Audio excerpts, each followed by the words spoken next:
All right, we're going to look at dividing polynomials. So last time we did multiplying and dividing monomials, which was just one term. So now we're going to look at what it's going to be like to divide some longer expressions. Okay, before we do that, I guess last week I gave you guys a worksheet about over long division. So hopefully you guys were able to work through some of those to remind yourself about the process of long division. We'll do one really quickly. That's just a simple long division problem before we move into dividing polynomials.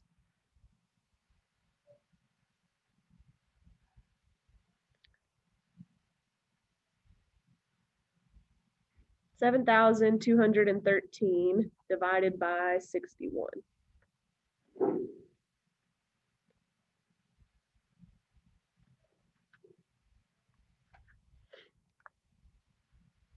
Okay, so the process of long division, you say 61 goes into 72 once. And then you multiply. 1 times 61 is 61. Then we subtract. 72 minus 61 is 11.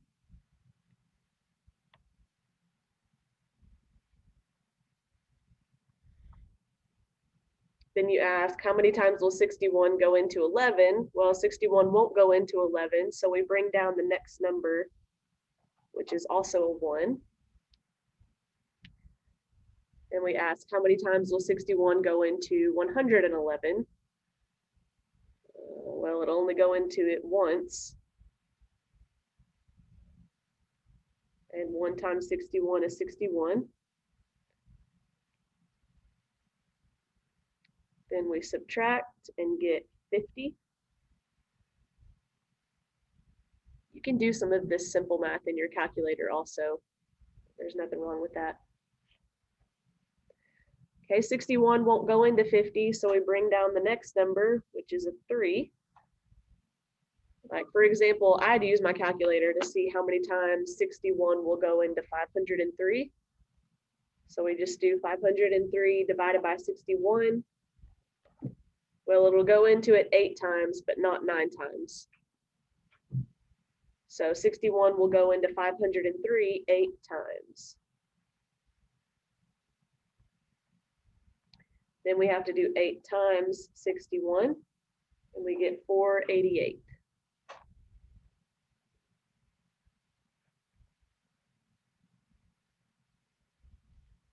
You can subtract this in your calculator also. 503 minus 488 is 15.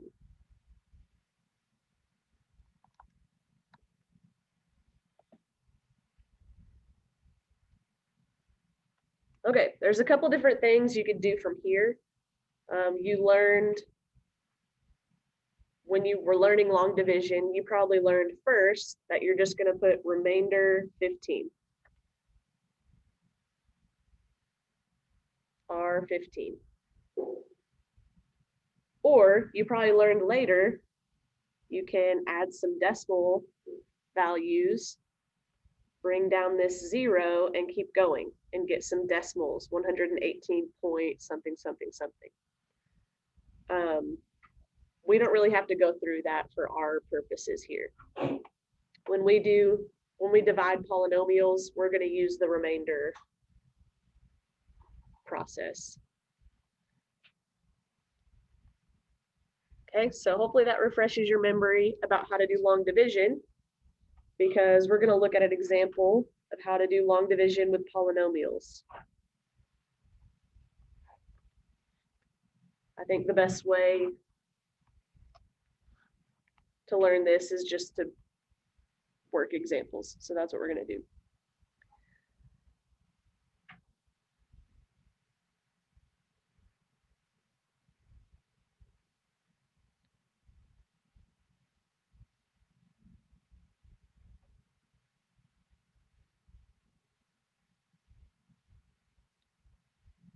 Here's our first example. 2x cubed minus 5x squared plus x minus 8 divided by x minus 3.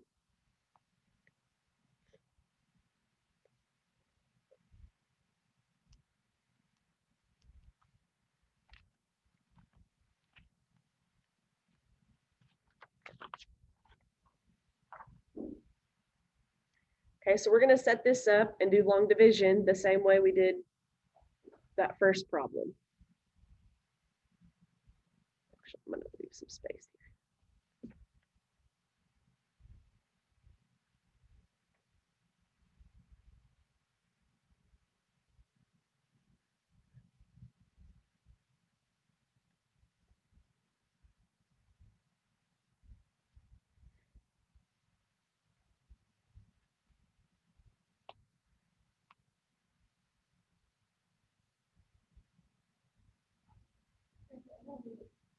Oh, yeah.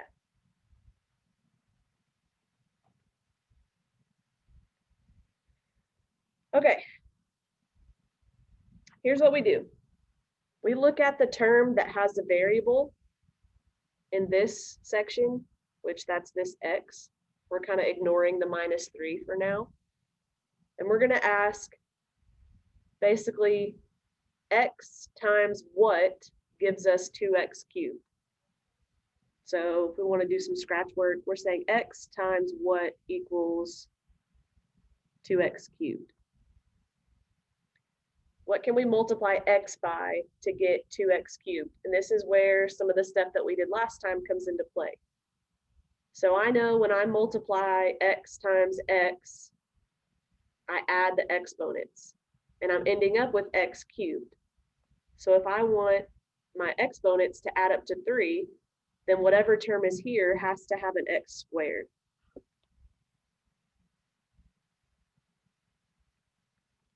Because then you'll end up with this 1 plus 2 to get 3. So I know I need an x squared. When I multiply my coefficients, I want it to equal 2. Well, this coefficient is also 1. So to multiply 1 times something to get 2, it needs to be a 2. So I know x times 2x squared is what's going to give us 2x cubed. So that's going to be our first term up here, 2x squared. And I'm just writing it above the x squared term that's already there. That's not all that important, but that's just what I'm doing. Okay, so now we take 2x squared and we multiply by x. 2x squared times x gives us 2x cubed, which is what we wanted. That's the reason we chose 2x squared. But then we also have to do 2x squared times -3. 2x squared times -3, multiply the coefficients to get -6x squared.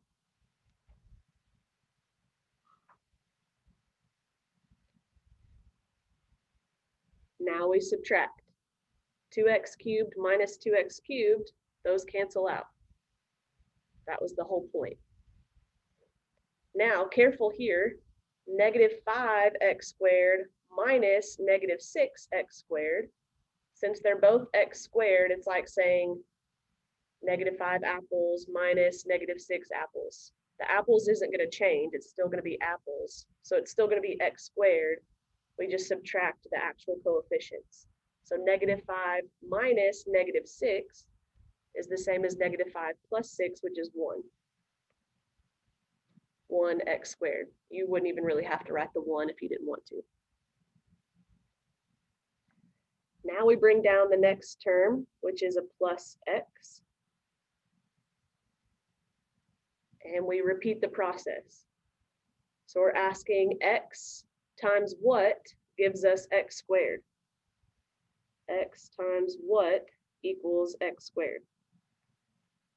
Well, x times x is x squared. So that's our next term up here, plus x.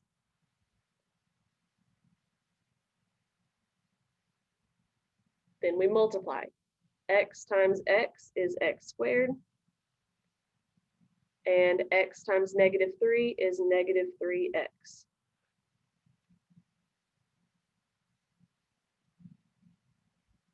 Then we subtract. X squared minus x squared, those cancel. And this is 1x minus -3x. So 1 minus -3 is the same as 1 plus 3. So we get 4x.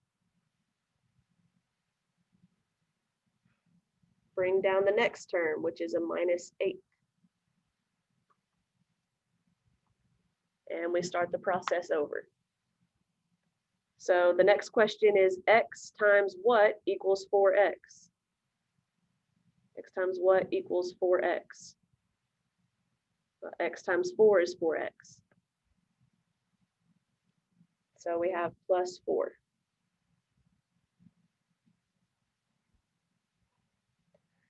And we multiply. 4 times x is 4x. 4 times -3 is -12. And we subtract.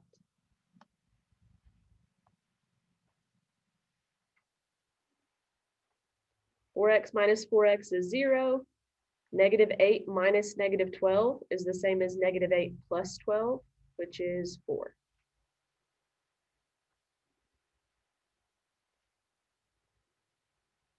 Okay, at this point, we don't have any more terms to pull down. So 4 is our remainder, but we write it a little bit differently when we're dividing polynomials. So we add our remainder at the end of our answer, but it also is still being divided by x minus 3. So we add it like this, +4 over x minus 3.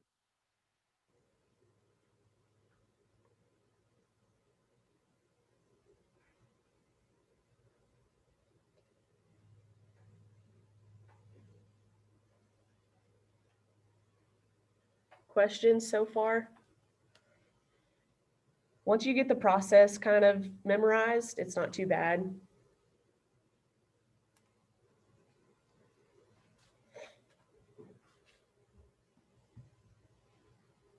Okay, let's do another one. Example 2.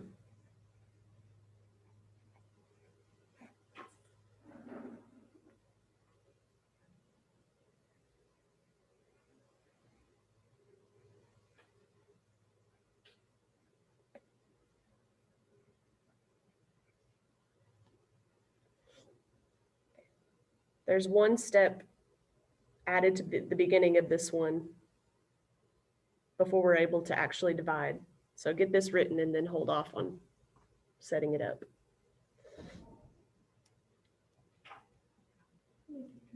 Yeah.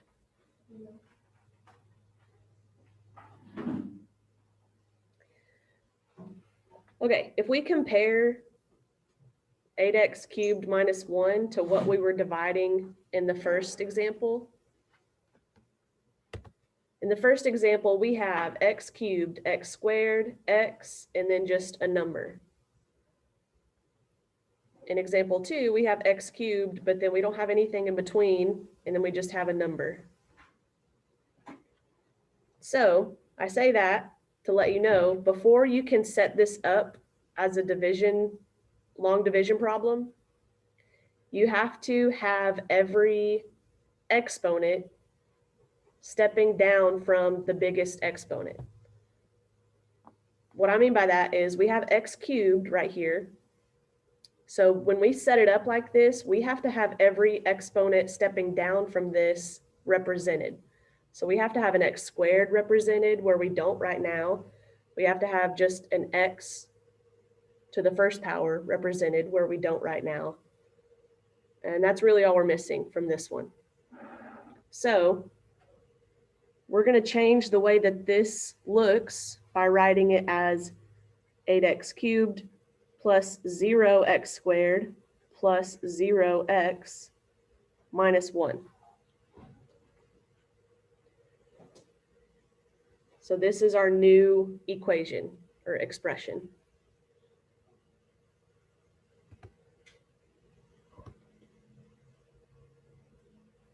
So we didn't change the value of this expression because these are still 0. 0 times x squared is 0. But we have to have basically placeholders in order to divide this correctly.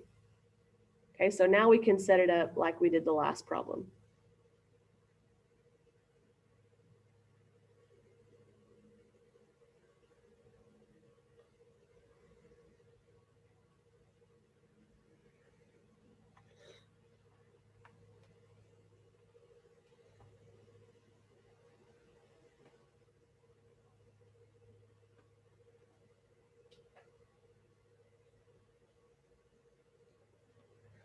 Okay, now we're ready to do this process. So the first question we ask is 2x times what is 8x cubed? We need to write it off to the side. You don't have to do this scratch work, but it helps me think about what I need to do. Oops, sorry, if I would do it correctly. 2x times what equals 8x cubed? Okay, well, I have a 2 and I end up with an 8. So I know I need to multiply by a coefficient of 4. So 2 times 4 would give me the 8. I have just an x to the first power times something to get x cubed. And I know that when I multiply, I add exponents. So I'm going to have to multiply by x squared in order to get x cubed.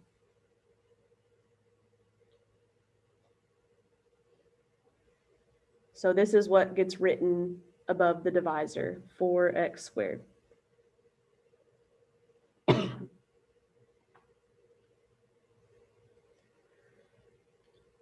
Now we multiply. 4x squared times 2x is 8x cubed. We wrote 4x squared in order for this to happen. So if it doesn't get 8x cubed or whatever is exactly right here, then you've chosen the wrong number. Okay, but we also have to do 4x squared times negative 1. So that gives us negative 4x squared.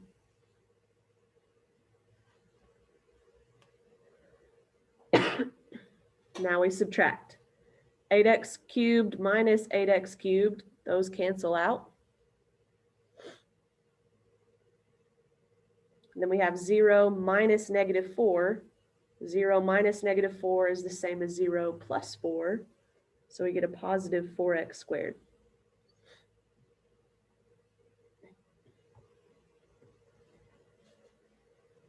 Bring down your next term, which is plus 0x. And we start the process from the beginning. So we're asking 2x times what equals 4x squared? I'm doing my scratch work again. Okay, so I end up with 2, or sorry, I start with 2 and I end up with 4, so that means I have to multiply by 2. I start with x and end up with x squared, so I have to multiply by x. 2x times 2x will give us 4x squared. So plus 2x. That's our next term in our answer. Okay, multiply 2x times 2x gives us 4x squared, which is what we wanted. 2x times negative 1 is negative 2x. Then we subtract. 4x squared minus 4x squared, those cancel out. 0 minus negative 2 is the same as 0 plus 2, so we get 2x.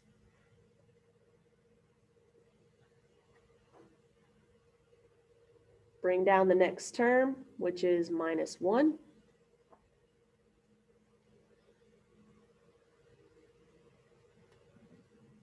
Start the process from the beginning. 2x times what equals 2x?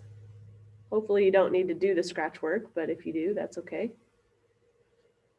2x times 1 is 2x, right? So plus 1 is the last part of our answer.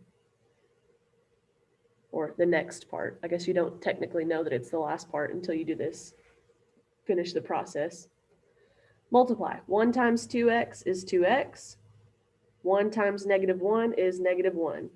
And subtract. 2x minus 2x, those cancel. Negative 1 minus negative 1 is the same as negative 1 plus 1. We get 0.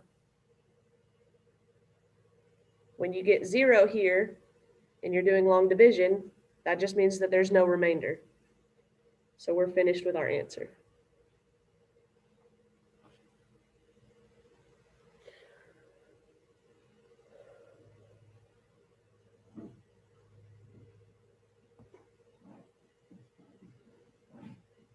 Okay.